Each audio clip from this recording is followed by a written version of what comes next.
What's up, everybody? It's your boy Devo, back at it again with some Black Ops 6 gameplay. Today, I got a story time. Now, this is a story from my past. I've been through a lot of things in my life, and it's made me the person I am today. So I don't regret too much. There are some things that I really wish I would have been smarter about, and I wish it hadn't affected certain people. But your boy, he had a drug problem when he was younger, and because of this drug problem, I was put in a group home. I won't mention certain details, but I was put in a group home because of it. Um, the Department of Family and Children's Services, DFACS, deemed my parents unable to take care of me, and they wouldn't let my adult older siblings take care of me for whatever reason. But my family was there for me, but legally, like, the DFACS would not allow it. So I was put in the group home. Now, going to the group home, you have to be enrolled in school, and they put me in GD class because the first day of high school there, my anxiety was always really bad, and I had a panic attack, and they said, well, we can't have you in high school, so we're going to put you in GED class. And GED class took place at this church that was in the middle of the hood. This church had like a little computer room that you would study in with a couple other people, about a dozen people or so, and you can see how putting someone with a drug problem in the middle of the hood in Macon, Georgia, which is not a great city, it's not a recipe for a good thing, to say the least. But there was this guy, and we'll call him Jay. He always would come to class, and he'd always have weed on him. And on this day, he had a giant mason jar slap full of like dub sacks of weed, like fat dub sacks of weed. Excuse me. And I can't remember if I smoked any or not at this, like, that day at the church. I know I in the past I definitely smoked at this church a couple times, which is not okay. Definitely not a cool thing to do by any means, but I did it, and it is what it is. But he gives me the weed, and if I remember right, I, just do the class like normal. I study and do my thing, and then the staff members come to pick me up.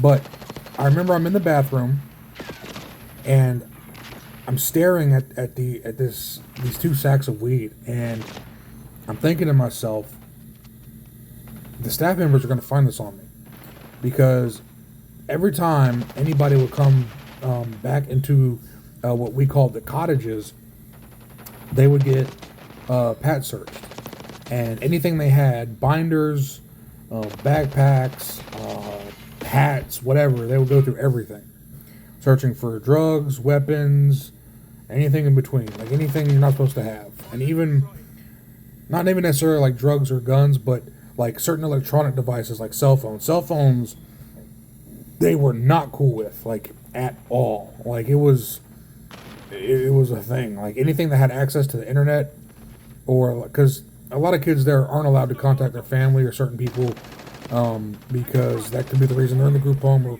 whatever. Like, legally, they had to make sure that you couldn't contact certain people, so you couldn't have anything that had access to the internet or a cell phone or whatever. Anyway,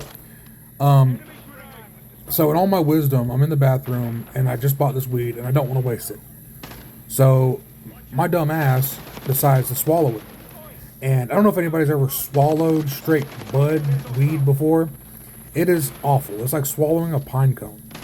And I remember drinking sink water to wash it down because it dried my throat and my mouth out instantly. It was like the cinnamon challenge times 10. I mean, it was awful.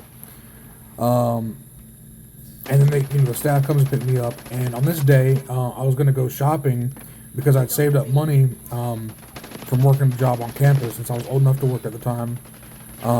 And I remember I eat lunch in the campus or at the main building. And as soon as I walk out the front door, as soon as my foot makes contact with the outside right outside the door, instantly the effects of weed just hit me. I'm instantly stoned.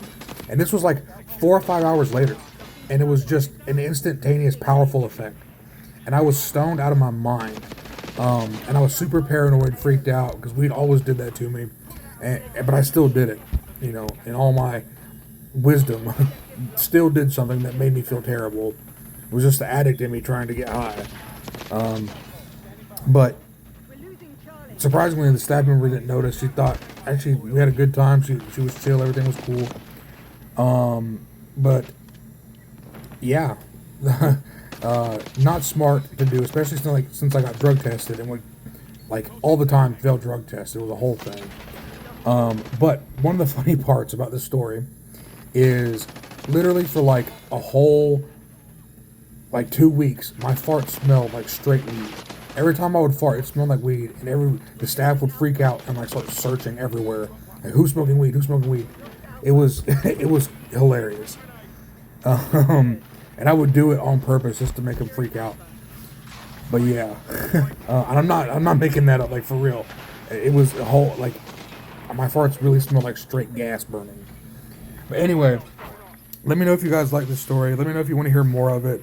I have so many stories, not just from the group home, but from my life outside the group home as well, from my past. And anyway, yeah, let me know what you think of it, and if you want to hear more. It's been Devo. Thanks for tuning in. Like, comment, subscribe. Peace.